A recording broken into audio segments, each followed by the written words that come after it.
Hello students. तो कैसे हैं आप सब। हमने स्टार्ट किया था B pharmacy second semester human anatomy and physiology में यूनिट नंबर 2 डाइजेस्टिव सिस्टम। और लास्ट लेक्चर में हमने देखा था anatomy and function of salivary gland. आज का जो आपका लेक्चर है वो है पेनक्रियास के ऊपर। अपन देखेंगे पेनक्रियास को डिटेल में। पेनक्रियास का डायग्राम देखेंगे, पेनक्रियास होता कहाँ पर है, पेनक्रियास का डाइजेशन में क्या रोल है, और पेनक्रियास को अपन हेल्थी कैसे रख सकते हैं।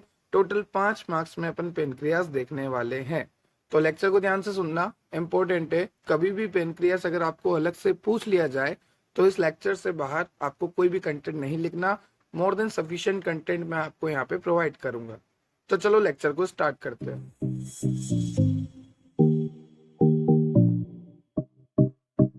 तो देखो, हम सब जानते हैं कि पेनक्रियास जो है डाइजेस्टिव सिस्टम का एक पार्ट है। तो मैंने यहाँ पर फर्स्ट लाइन लिखी है, important organ in digestive system. Digestive system का इम्पोर्टेंट ऑर्गन है पेनक्रियास, मतलब डाइजेशन में बहुत ज्यादा मदद करता है। पेनक्रियास भी अपना एक रोल प्रोवाइड करता है। ठीक है। 6 to 10 इंचेस लॉन्ग होता है, 6 से 10 इंच लॉन्ग होती है पेनक्रियास, और 2 इंच वाइड होती है। ठीक है। 6 से 10 इंच लॉन्ग होती है, 2 इंच वाइड होती है पेनक्रियास, और इम्पोर्टेंट ऑर्गन है हमारे डाइजेस्टिव सिस्टम में। Located in the upper abdomen, directly behind the stomach and next to the small intestine. कहाँ पर होता है? Behind the stomach and next to the small intestine present होती है हमारी पेनक्रियास। तो पेनक्रियास जो है 6 से 10 इंचेस लॉन्ग होती है, 2 इंचेस वाइड होती है, इंपॉर्टेंट ऑर्गन है डाइजेस्टिव सिस्टम का, और ये लोकेटेड होती है हमारे अपर एब्डोमेन में, directly behind the stomach and next to the small intestine. Okay. Comprise primary of a network of tubule और पेनक्रियाटिक डक्ट। पेनक्रियास किससे बनी है? पेनक्रियाटिक डक्ट से बनी है। वहां से पेनक्रियाटिक डक्ट निकलती है पेनक्रियास से। अभी अपन डायग्राम देखेंगे अच्छे से। देखो, पेनक्रियास जो है एक हेटेरोक्राइन ग्लैंड है। हेटेरोक्राइन ग्लैंड से मेरा क्या मतलब है कि ये 99% तो एक्सोक्राइन है, पर 1% ये एंडोक्राइन भी है। तो पेनक्रियास इज हेटेरोक्राइन ग्लैंड। हेटेरोक्राइन मतलब दोनों तरह से शो करती है, एक्सोक्राइन भी है, एंडोक्राइन भी है। अगर कोई पूछे कि कितना परसेंट एक्सोक्राइन है पेनक्रियास, कितना परसेंट एंडोक्राइन है, तो 99% जो है पेनक्रियास एक्सोक्राइन है, सिर्फ 1% पेनक्रियास जो है एंडोक्राइन है। ठीक है। तो ये बात ध्यान रखना, पेनक्रियास इज ए हेटेरोक्राइन ग्लैंड, या फिर आप यहाँ पे बोल सकते हो मिक्स्ड ग्लैंड। इसको हम क्या बोलते हैं? मिक्स्ड ग्लैंड भी बोलते हैं, क्योंकि ये 99% एक्सो है तो 1% एंडोक्राइन भी है। Okay. They release liquid in upon portion of small intestine called duodenum. जो पेनक्रियास है वो अपना सेक्रेशन जो है अपर पोर्शन में निकालती है स्मॉल इंटेस्टाइन के, और स्मॉल इंटेस्टाइन का सबसे पहला पार्ट ही होता है ड्यूडनम। ठीक है। एनाटोमिकली अगर मैं देखूं तो पेनक्रियास जो है 3 रीजन में डिवाइड होती है, head, body of pancreas and tail. Pancreas का हेड होता है, बॉडी होती है, और एक टेल होता है। तो देखो, this one is tail of pancreas. Okay. और यहाँ पर देखिए, this one is body of pancreas. ये जो है बॉडी है, ये टेल है, और ये हेड है पेनक्रियास का यहाँ पर। तो स्टार्टिंग में हेड है, फिर पूरी बॉडी है, और लास्ट में टेल है। ठीक है। जैसा कि मैंने आपको बताया कि एनाटोमिकली पेनक्रियास जो है 3 रीजन में डिवाइड होती है, head, body of pancreas, tail. तो हेड कहाँ पर है? This one is head of pancreas, this one is head of pancreas, this one is main body of pancreas, and at last this is the tail of pancreas. Okay. अब यहाँ पे आप देख सकते हैं, ये है गॉल ब्लैडर, और गॉल ब्लैडर से निकलने वाली डक्ट, इस डक्ट को हम कहते हैं सिस्टिक डक्ट। कौन सी डक्ट होती है? Cystic duct. ओके। और गॉल ब्लैडर में एक कॉमन बाइल डक्ट भी होती है, this one is common bile duct. यहाँ पे आपको दिख रहा होगा, कॉमन इसलिए बोल रहे हैं क्योंकि इधर का और इधर का दोनों का मिला के एक है, तो this one is common bile duct. और ये स्टार्टिंग है स्मॉल इंटेस्टाइन की, तो ये ड्यूडनम है। तो कुछ भी नहीं, सिंपल सा डायग्राम है, काफी अट्रैक्टिव है, आपको ये बना के जाना है। ठीक है। अब देखिए पेनक्रियास। पेनक्रियास के 2 फंक्शन होते हैं, जैसा कि मैंने आपको कहा, पेनक्रियास जो है एक्सोक्राइन भी है, एंडोक्राइन भी है। मैंने आपको यहाँ पर बताया था, ये रहा। पेनक्रियास जो है एक्सोक्राइन भी है, एंडोक्राइन भी है। ठीक है। तो 99% तो एक्सो और 1% एंडो। ठीक है। एंडो का मतलब होता है यहाँ पर डक्ट नहीं होती, ठीक है, और एक्सो का मतलब होता है डक्ट वाली। देखो मैंने लास्ट लेक्चर में भी बताया था सलाइवरी ग्लैंड में, एक्सोक्राइन का मतलब होता है डक्ट प्रेजेंट है। डक्ट मतलब जैसे ये कोई भी ग्लैंड है, अभी अपना सारा सिक्रीशन करेगी तो किसके थ्रू करेगी, एक डक्ट के थ्रू ये सिक्रीशन को आगे बढ़ाएगी, वो हो गई एक्सोक्राइन। तो पेनक्रियास जो है 99% एक्सोक्राइन है। अब बात करें एंडोक्राइन जो पार्ट है पेनक्रियास का, उसका क्या फंक्शन है। तो एंडोक्राइन का जो है, the pancreas produce chemical hormone that regulate blood sugar. देखो आपने सुना होगा ना डायबिटीज के बारे में, तो वहां पे इंसुलिन का एक मेजर इंपॉर्टेंट रोल होता है। तो वो एंडोक्राइन पार्ट जो होता है ना पेनक्रियास का, वो देखता है। अभी मैं बताता हूँ आपको डिटेल में कि एंडोक्राइन पार्ट जो होता है पेनक्रियास का वो कैसे रोल प्ले करता है हमारे डायबिटीज में। देखिए जो एंडोक्राइन पार्ट होता है पेनक्रियास का, वहां पर होती है 3 cell, alpha cell, beta cell, delta cell. कौन कौन सी सेल होती है, alpha cell, beta cell, delta cell. Okay, alpha cell जो है वो ग्लूकागोन सिक्रेट करती है, बीटा सेल जो है वो इंसुलिन सिक्रेट करती है, और डेल्टा सेल जो है वो सोमेटोस्टेटिन रिलीज करती है। वापस बोलो मेरे साथ, alpha glucagon, beta insulin, delta somatostatin, ठीक है। तो अल्फा जो ग्लूकागोन सिक्रेट करती है, ये ग्लूकागोन ब्लड में ग्लूकोज बढ़ाता है। बीटा जो इंसुलिन सिक्रेट करती है, ये इंसुलिन जो है ब्लड में ग्लूकोज के लेवल को कम करता है।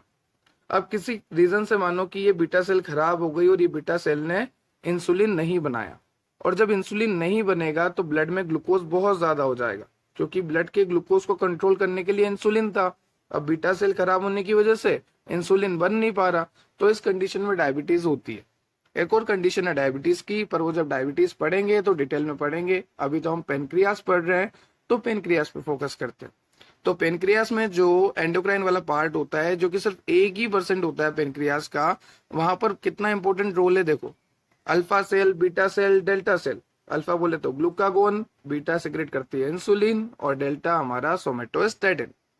नाउ एक्सोक्राइन पार्ट जो है पेनक्रियास का, वो एंजाइम सिक्रेट करता है जो कि डाइजेशन में मदद करते हैं। 99% कैसा है, एक्सो। तो यहाँ पर देखो कौन कौन से एंजाइम होंगे।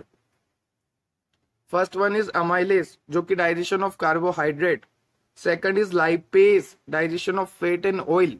किसी के पीछे भी अगर एस लग जाता ना, एएसी, तो वो एंजाइम हो जाता है। प्रोटीएज, नाम से पता लग रहा प्रोटीन को तोड़ने वाला, प्रोटीएज, ठीक है। तो अमाइलेज, लाइपेज और protease. Now next, digestive enzyme to reach DIT, they travel through pancreatic duct and release into duodenum at major papilla। देखो ये जितने भी एंजाइम है, ये अमाइलेज, ये लाइपेज, ये प्रोटीएज, ये सब रिलीज तो होते हैं नो डाउट, इनको सबको पेनक्रियास रिलीज करती है और डक्ट के थ्रू रिलीज करती है। जैसे सपोज दिस इज पेनक्रियास, ठीक है, pancreas, okay, they release their secretion, ये अमाइलेज, लाइपेज, प्रोटीएज ने रिलीज करे। अब ये डक्ट के थ्रू आगे बढ़ेंगे, ठीक है। और एक बात और, ये तीनों जो है इनएक्टिव फॉर्म में रिलीज हुए हैं, ये अमाइलेज, ये लाइपेज, ये प्रोटीएज, ये तीनों जो है इनएक्टिव फॉर्म में रिलीज हुए हैं, ठीक है, और पेनक्रियाटिक डक्ट के थ्रू आगे बढ़ रहे हैं। Once they completely out from the pancreas, the protective layer is removed. जैसा कि मैंने अभी आपको ऊपर बताया था कि जो अमाइलेज, लाइपेज, प्रोटीएज है, ये इनएक्टिव फॉर्म में रिलीज होते हैं। इनएक्टिव फॉर्म से मेरा क्या मतलब है, suppose this is amylase, lipase and protease. अब इन तीनों के ऊपर क्या होगी, कवरिंग होगी, ठीक है, इस तरह से कवरिंग होगी, और ये कवरिंग इन्हें इनएक्टिव बना के रखती है जब तक ये पेनक्रियाज में होते हैं। जैसे ही ये पेनक्रियाटिक डक्ट के थ्रू बाहर आते हैं, तो ये कवरिंग हट जाती है, अमाइलेज की कवरिंग हट जाएगी, लाइपेज की हट जाएगी, प्रोटीएज की हट जाएगी, और जैसे ही ये कवरिंग हटेगी, ये तीनों एंजाइम जो है एक्टिव फॉर्म में हो जाते हैं कन्वर्ट। तो यहाँ पे वही लिखा है, once they completely out from the pancreas, the protective layer is removed and the enzyme become active. Okay, bile क्या करता है, जो गॉल ब्लैडर मैंने आपको दिखाया था साइड में, ठीक है, यहाँ पर आपको गॉल ब्लैडर मैंने जो दिखाया था, दिस वन, ये गॉल ब्लैडर का क्या काम है, ये gall bladder bile juice, bile salt secrete करता है, और मैंने यहाँ पर बाइल सोल्ट का फंक्शन बता रखा है। देखिए मैंने आपको बोला कि गॉल ब्लैडर जो है बाइल जूस और बाइल सोल्ट का सिक्रेशन करता है। बाइल जूस तो खाने को सोल्टी बनाता है, और जो बाइल सोल्ट होता है वो बड़े बड़े फैट मॉलिक्यूल को छोटे छोटे फैट मॉलिक्यूल में कन्वर्ट करता है। जैसे मान लो कोई बड़ा बड़ा पीस है यहाँ पर खाने का फैट का, तो उसको छोटे छोटे फैट मॉलिक्यूल में कौन कन्वर्ट करता है? वो करता है बाइल सोल्ट। और बाइल सोल्ट कहाँ से रिलीज होता है? हमारी गॉल ब्लैडर से। तो ये मैंने आपको डाइजेशन में डिटेल में पढ़ा रखा है, यहाँ इतना रोल है नहीं इसका, ठीक है। अब यहाँ पे देखो कुछ बातें आपको बता रखी है, जैसे मैंने, अगर पेनक्रियास हेल्दी रहेगा तो वो हेल्दी डाइजेस्टिव सिस्टम कहलाएगा आपका। अगर पेनक्रियास अच्छे से काम करेगा मतलब आपका डाइजेस्टिव सिस्टम अच्छे से काम करेगा, ठीक है।